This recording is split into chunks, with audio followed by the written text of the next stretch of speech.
Can two contemporary enlightened masters disagree with each other? As I have heard of Osho Rajneesh disagreeing about the way of J. Krishnamurti. People can disagree or agree with whatever. If you talk to me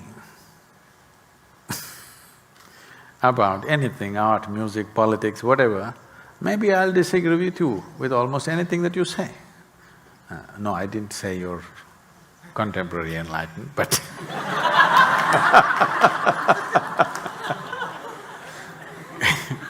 I may disagree with anybody. But if we pay attention to life, there is no need to agree or disagree because the way it is the way it is. Nobody agrees or disagrees about that. But about culture, about clothing, about music, about politics, about art, we can agree and disagree endlessly, isn't it? And the more we disagree, it gets better. Yes? Yes or no? About things around us, if we disagree, that is if you're joyful and disagree. If you're a miserable wench, then if you disagree, you will fight. If you are little sophisticated in your head, disagreement always leads to betterment of things, isn't it? Suppose you and me disagree, how this should be arranged? We can sit here and debate about it for the next 2 days and then maybe come up with something really beautiful.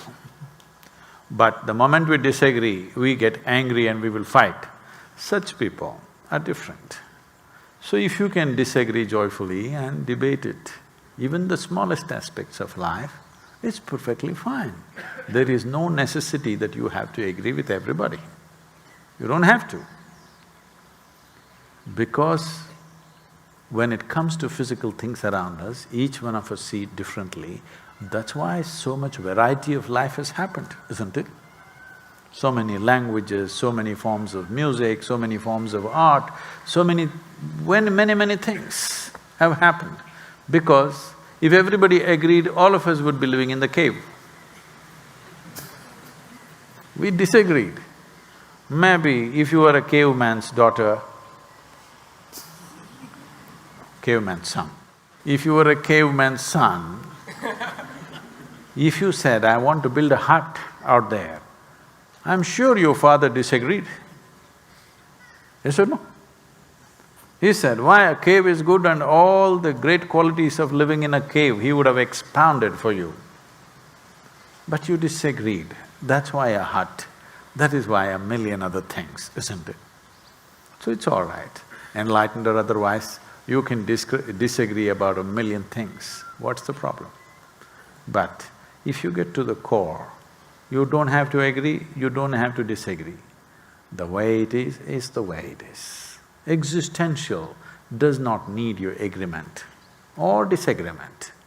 It's simply that the physical, the psychological, the emotional needs agreement and disagreement. You try to gather around people who agree with you, which is a serious mistake because they must be stupid.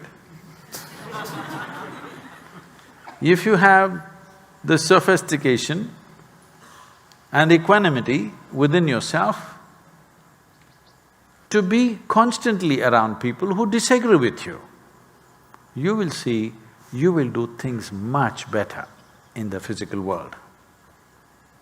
If you have only people who agree with you, that means you have gathered an idiot bunch around you who will say for everything, "Adu saripa, adu saripa."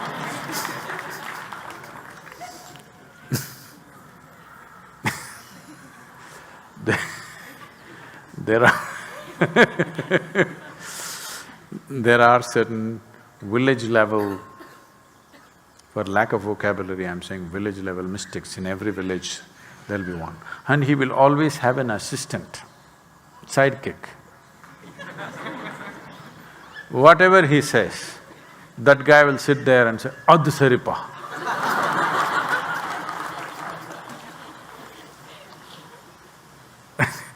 it means that's perfect, that's right.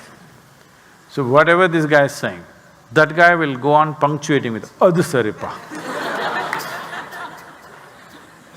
So if you want to gather a crowd of adusaripa people around you, that means you have a serious problem. If you want to do things in the world, you must gather people who will not agree with you, who will disagree with you, who will look at things in 1,000 different ways than the way you look at it. Only then things will happen, isn't it? But the core of existence neither needs agreement nor disagreement. It is not asking for your agreement or disagreement, you can only dissolve into it.